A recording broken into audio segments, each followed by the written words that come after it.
Nation news India channel में आपका हार्दिक स्वागत है। आज हम सिद्धार्थ टेम्पल ट्रस्ट के अंदर और आज यहाँ जो प्रोग्राम हुआ था अनिल ट्रस्ट को लेकर, एक अनिल जी थे जिनका स्वर्गवास हो गया था, उनके पिताजी ने आज उनकी वर्सी कहें या उनके वो जो आज प्रोग्राम रखा और उस प्रोग्राम के अंदर काफ़ी सारी किताबों को डिस्ट्रीब्यूट किया और लोगों को भोजन दान भी दिया। हमारे बीच में हैं जो समाज सेवी गुरुचरण जी, आए दिन समाज का दर्द इस तरीके से लेके चलते हैं, जहाँ भी सामाजिक प्रोग्राम होता है वहाँ बढ़ चढ़ कर वहाँ पहुँचते हैं और वहाँ पर अपनी बातों को रखते हैं। गुरुचरण जी, आपका नेशनल न्यूज इंडिया चैनल में आपका जय भीम नमो बुद्धाय। मैं आपका और आपके सभी साथियों का स्वागत करता हूँ। और गुरुचरण जी, बात यहाँ आती है, बाबा साहब को जानते सब है, बाबा साहब की बातें सभी करते हैं और जहाँ छोटा सा मंच लगता है वहीं बाबा साहब की बातें स्टार्ट हो जाती है।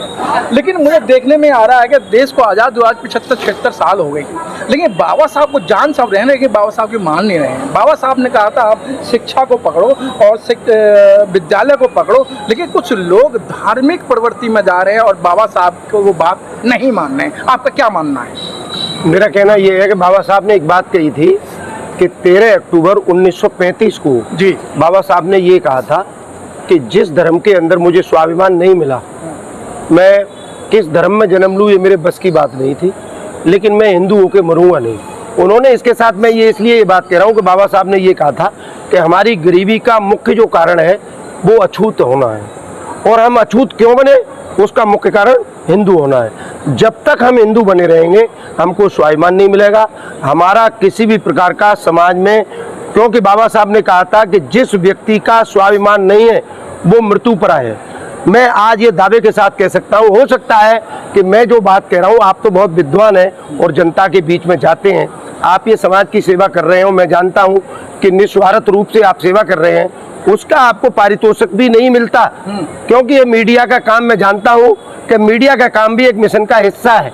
मैं बीच में 1 मिनट इसलिए आपको दे रहा हूँ कि ये मिशन का काम इसलिए है कि जो बाबा साहब ने कहा था कि मिशन का जो व्यक्ति काम करता है वो डेली समाज में माला भी पहनता है, जूते भी खाता है और मृत्यु तक के दर्शन करता है, उसको किसी प्रकार का सम्मान नहीं मिलता।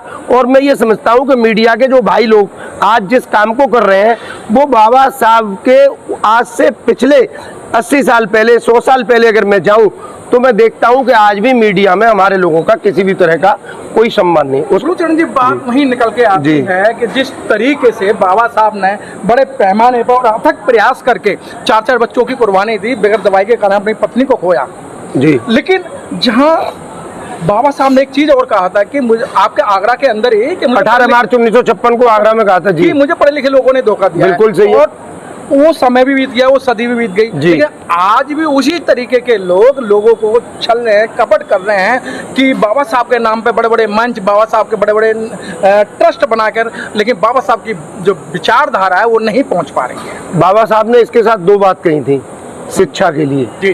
बाबा साहब ने ये कहा था कि हमको क्वांटिटी नहीं क्वालिटी एजुकेशन होनी चाहिए जी। थोड़ा आप लोग ध्यान देंगे कि बाबा साहब का कहने का मतलब था मेरा बच्चा हाई स्कूल कर रहा है इटावा से, इंटर कर रहा है गाजियाबाद से, बीए करेगा मेरठ से जी। इसका मतलब मैं ये नहीं कह रहा कि शिक्षा के लिए बाहर नहीं भेजा जाए, मेरा जो कहने का आशय वो समझिए, क्वालिटी एजुकेशन के लिए बाबा साहब ने कहा था। मैं आपकी बात को आगे बढ़ाते हुए कोट करूंगा कि 1858 में विष्णुकांत चिपळस ने, एक ब्राह्मण था जो मराठी का अपने आप को प्रोधा कहता था, उसने एक बात कही थी कि अंग्रेजी शेरनी का दूध है, अंग्रेजी शिक्षा शेरनी का दूध है। आप देखें महात्मा फुले से उसने कहा, तो बाबा साहब ने ये कहा था अपने जीवन में कि चिपळस ने ये कहा था कि एजुकेशन, शिक्षा शेरनी का दूध है। अगर शेरनी का दूध अंग्रेजी है तो मैं इतनी पीऊंगा कि यहाँ के लोगों को दिखा दूंगा कि शेरनी का बच्चा दूध पीने के बाद किस तरह गुर्राता है। हम लोगों ने शिक्षा तो ली लेकिन वो क्वालिटी शिक्षा नहीं है। तो आपने 18 मार्च 56 की बात कही, अब मैं आपको बताना चाहूंगा कि आगरा में बाबा साहब ने ये कहा था कि मुझे पढ़े लिखे लोगों ने, जो लोग कहते हैं लोग, ये नहीं कहा था, उसके पीछे जो मुख्य बात कही थी वो सुनिए।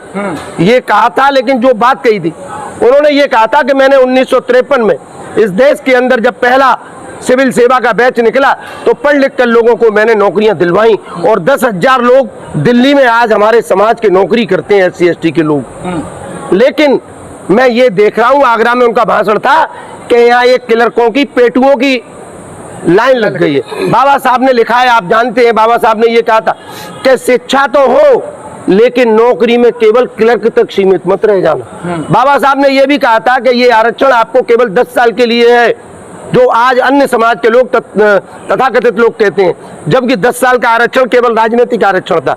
भारत में बहुत दल आए, बहुत सी पार्टियां आई, बहुत सी सरकारें आई, लेकिन श्रद्धे आज तक किसी ने उस आरक्षण को खत्म नहीं किया।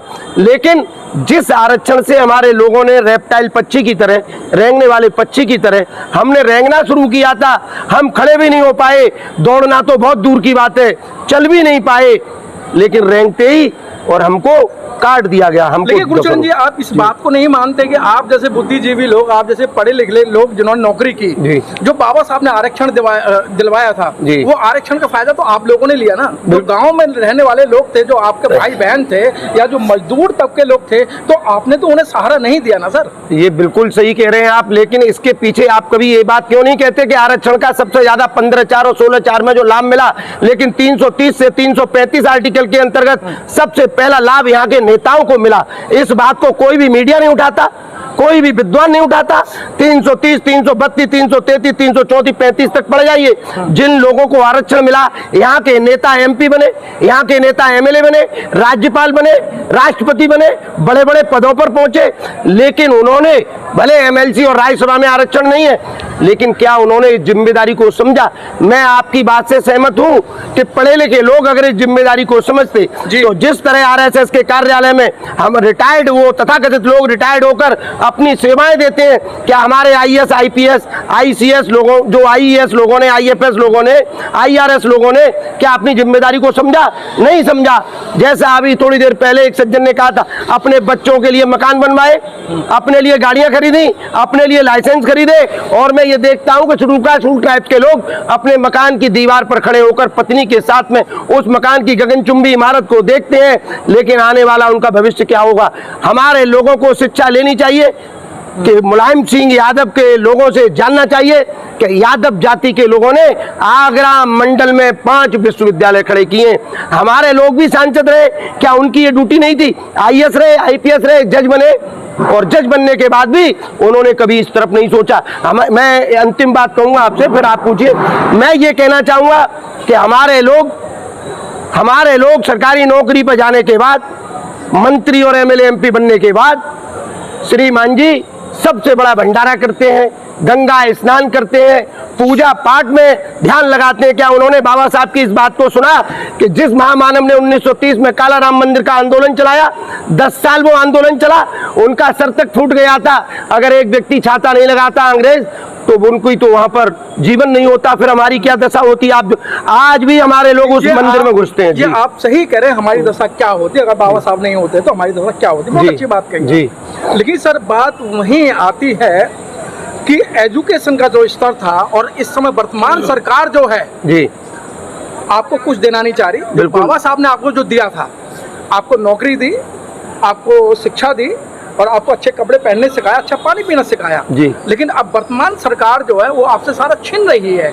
लेकिन इसको रोकने के लिए और इस पर कब्जा पाने के लिए क्या है आपका ऐसा मसौदा कि हम इसको यहाँ रोक सके? देखिए, यहाँ पर जो आपने बात कही है उसमें मैं माननीय काशीराम जी को स्मरण करना चाहूंगा जी। माननीय काशीराम जी ने ये कहा था कि जिस समाज को मुफ्त की खाने की आदत पड़ जाती है, वो समाज कभी क्रांति नहीं करती, और जो समाज कभी क्रांति नहीं करती वो इतिहास नहीं बनाती, और जो इतिहास नहीं बनाती वो कभी कौम शासक नहीं होती, और जो शासक नहीं होती उनकी बहन बेटियों की इज्जत कभी सुरक्षित नहीं होती। आपने अगर इसके सापेक्ष में कहा है, बाबा साहब ने शिक्षा का लग जगाया, लेकिन हमारे नेता और हमारे समाज से भी 3 बातें कहते हैं।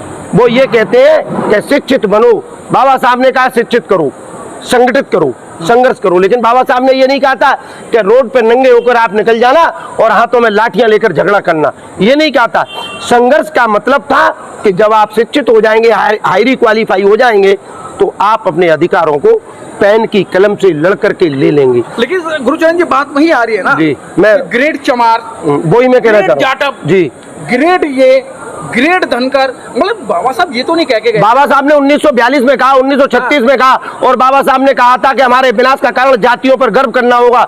मैं आपको बताना चाहता हूं कि माननीय काशीराम जी ने कहा था कि मैंने इस देश के अंदर 650 जातियों को इकट्ठा कर दिया है, और जिस दिन 1000 जातियां इकट्ठी होंगी 350 जातियों को आप एकत्रित कर देना, आपका जो है शासन होगा। दुश्मन अपने काम में सफल है, हम दुश्मन को नहीं समझ सकते। ये राजनीतिक बात नहीं है, बाबा साहब का थॉट है। क्यों कि अन्य लोग, तथाकथित लोग ये चाहते हैं कि आप जातियों में भिन्न भिन्न जातियों के नाम पर मुड़ जाएं। हमारे कैसे इतने लोग हैं? काशीराम जी खुद ऑल्सो क्लास 1 ऑफिसर थे।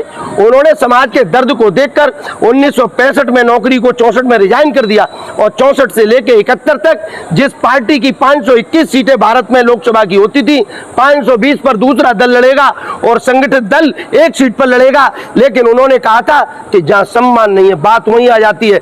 आपने शिक्षा ली लेकिन स्वाभिमान पीछे छोड़ दिया। 1 मिनट में आपकी लूंगा, आप जो कहना चाह रहे हैं, लेकिन जब तक आप स्वाभिमान को नहीं समझेंगे। सर, बाबा साहब आप वापस नहीं आ रहे जी, ना कांसीराम साहब वापस, बिल्कुल ठीक है, ना बीपी मौर्य जी वापस जी ठीक है, लेकिन जो धरोहर आपको दे के गए थे आप तो उसे भी नहीं बचा पा रहे ना। उसका कारण ये है कि यहाँ का जो बुद्धिजीवी वर्ग है वो बुद्धिजीवी नहीं है। हमारे जो बुद्धिमान बुजुर्ग थे वो बुद्धिमान थे, वो तेज थे। इसलिए तेज थे कि घास छील करके एक ठाकुर के खेत में, पंडित के खेत में खुरपी चला करके अपने बच्चों को IAS बना दिया, IPS बना दिया, और अपने बच्चों को वकील बना दिया। लेकिन आज हम बुद्धिमान तो बुद्धिजीवी कहे जाते हैं, लेकिन हमारे IAS के रिजल्ट देखिए, जो लोग क्वेश्चन मार्क करते हैं। हमारे लोग ये कहते हैं कि आरक्षण जाति पर नहीं होना चाहिए, आर्थिक आधार पर होना चाहिए। जी, जिनकी आर्थिक, मैं पूछना चाहता हूं, आज लोगों के साथ जात पात होता है, आज लोगों के साथ भेदभाव होता है, लोगों के साथ असम्मान होता है। सर आप बताएं, आप मुझसे ज्यादा फील्ड में जाते हैं, तो जाति के आधार पर होता है या पैसे के आधार पर होता है? क्योंकि मैंने ये देखा है कि SC ST में पैदा हुए लोग, OBC में पैदा हुए लोगों को मंदिरों में आज भी सम्मान के साथ नहीं घुसने दिया जाता, उनको सार्वजनिक स्थानों पर सम्मान नहीं दिया जाता, उनके साथ इस तरह का अनजस्टिस होता है, उसके बावजूद वो लोग ये स्वीकार। ये बात वहीं आ रही है जी, जिनका आप विरोध कर रहे हैं उनमें और आप में कमी क्या रहे हैं? हमने किसी का विरोध नहीं किया, हम विरोध नहीं कर रहे। नहीं सर, नहीं, बात वही आ रही है, हमने किसी का विरोध नहीं किया जी। हम जो बात कर रहे हैं कि उसमें और हमें कमी क्या रह जाती है? हमें ये कमी है कि हमारे लोगों ने अपनी, मैंने पूर्व में आपसे कहा, हाँ। मैं अन्य लोगों को दोष नहीं दूंगा, क्योंकि बाबा साहब ने ये कहा था मुझे ब्राह्मण से घृणा नहीं। जो पीपुल्स एजुकेशन सोसाइटी थी उसमें 5 सदस्य थे, उसमें 5 सदस्य में 3 ब्राह्मण थे।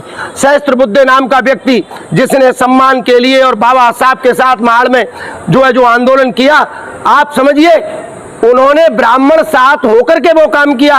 आज हमको उस ब्राह्मणवाद का विरोध करना है जो शेड्यूल कास्ट और शेड्यूल ट्राइब्स में जो अपलिफ्ट कर गए, उनके अंदर ब्राह्मणवाद बैठा है। हमें उस ब्राह्मण से घृणा नहीं है जो जाति से ब्राह्मण है, हमें उस व्यक्ति से घृणा है।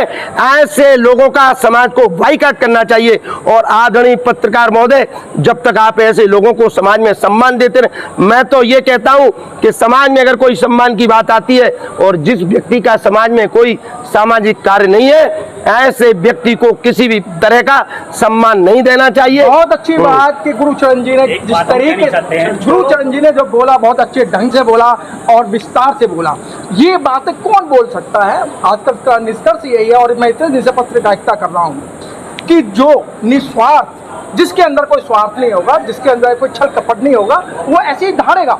क्योंकि मान्यवर कांसीराम साहब, मैंने नौकरी 3.5 साल पहले नौकरी छोड़ दी।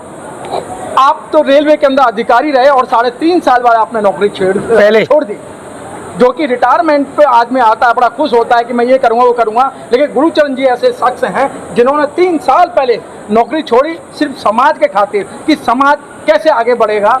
कैमरामैन जयराम के साथ मनोज पिप्पा, सिद्धार्थ बोर्ड, बिहार तक, यमुना विहार, दिल्ली से।